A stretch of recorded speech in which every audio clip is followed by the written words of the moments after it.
Par rapport aux ennuis que j'ai eus suite à mes prises de position publiques sur les OGM, de la part de la direction de mon institut, où ça s'est concrétisé par une suspension de crédit, de reliquat de crédit, qui normalement devait me permettre de fonctionner en 2008 et 2009, et par un remerciement de la part de mon institut, c'est-à-dire que je suis officiellement remercié, moi et mon équipe, à partir de fin 2009, qui est la date de renouvellement du contrat qui lie notre institut au CNRS.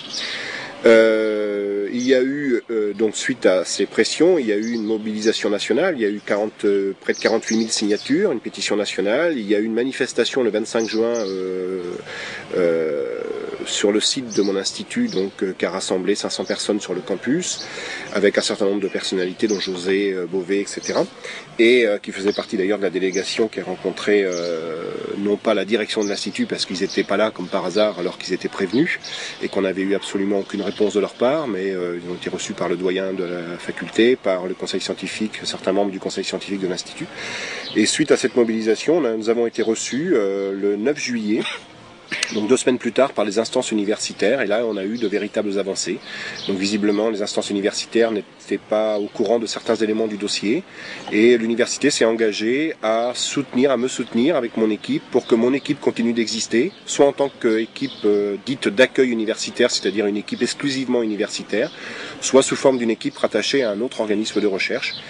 Voilà, et les crédits, le CNRS, donc la personne qui représentait le CNRS à cette réunion, donc s'est engagée à faire le nécessaire pour que je puisse finir le contrat actuel qui me lie à mon ancien institut.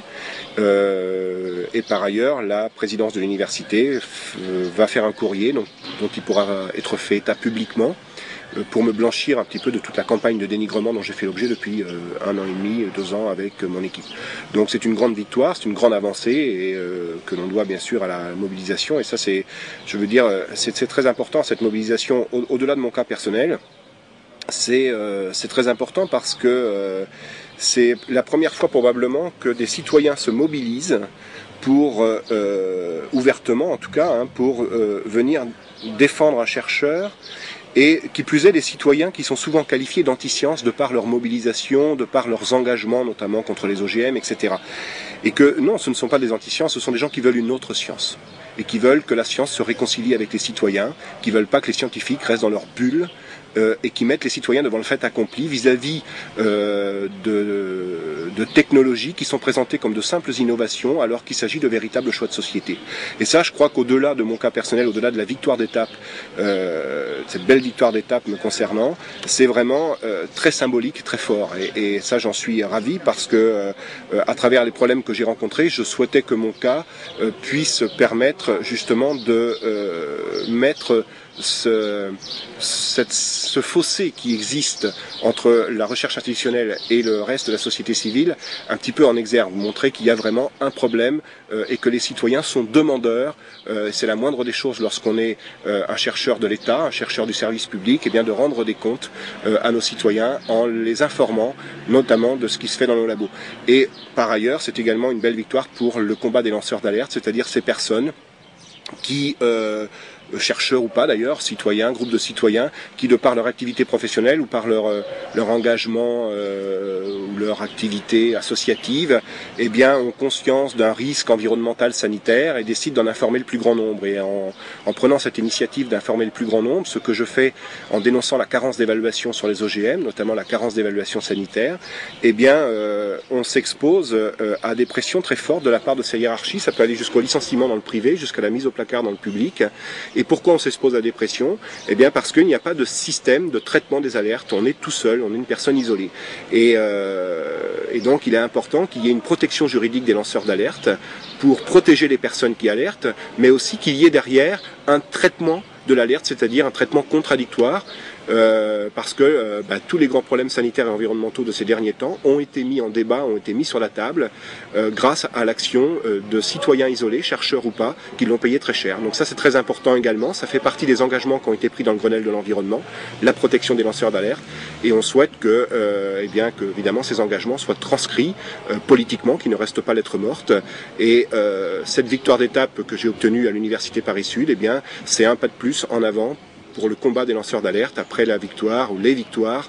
de Pierre Ménéton, mon collègue chercheur, et de Véronique Lapides, donc citoyenne de Vincennes, qui a été poursuivi en diffamation pour avoir alerté sur un problème de cancer d'enfant dans une école maternelle construite sur un ancien site de Kodak, et qui a été poursuivi en diffamation par le maire parce qu'elle a mis le maire devant ses responsabilités d'élu, c'est-à-dire de garant de la sécurité sanitaire des citoyens, et en lui demandant donc de faire le nécessaire pour fermer cette école et pour dépolluer le site. Et elle a gagné son procès en diffamation. Mon collègue chercheur Pierre Ménéton, qui avait alerté sur les dangers du sel pour les maladies cardiovasculaires et qui était poursuivi en diffamation par le lobby du sel, a gagné son procès en diffamation. Cette victoire d'étape, en ce qui me concerne, à l'Université Paris-Sud, ce sont donc des points importants pour le combat sur les lanceurs d'alerte. Donc quand vous parlez de victoire d'étape, donc c'est très positif, c'est les victoires d'étape, mais là le combat il est juridique. Ben, il est d'abord scientifique pour donner les alertes, mais c'est en termes juridiques qu'on peut faire avancer les choses, ou c'est... Oui, c'est-à-dire qu'en fait, on a besoin d'une protection juridique parce que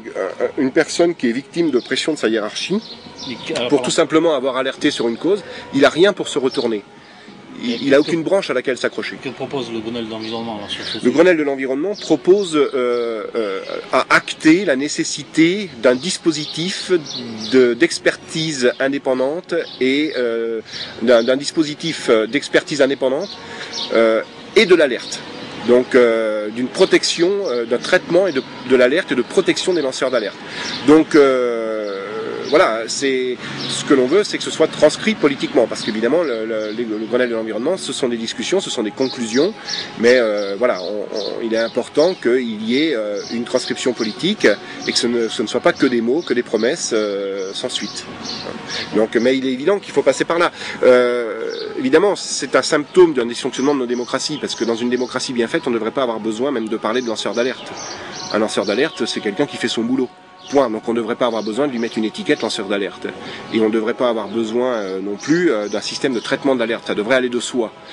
Dans une démocratie bien faite, on devrait en revanche pouvoir mettre en place un chef d'accusation de couvreur d'alerte, derrière lequel se réfugier pour poursuivre en justice ceux qui taisent les alertes. C'est dans ce sens-là que ça devrait marcher. Mais la démocratie, elle est ainsi faite, elle n'est pas parfaite. Et dans ce contexte, eh bien, on a besoin de cette protection des lanceurs d'alerte, de ce statut juridique.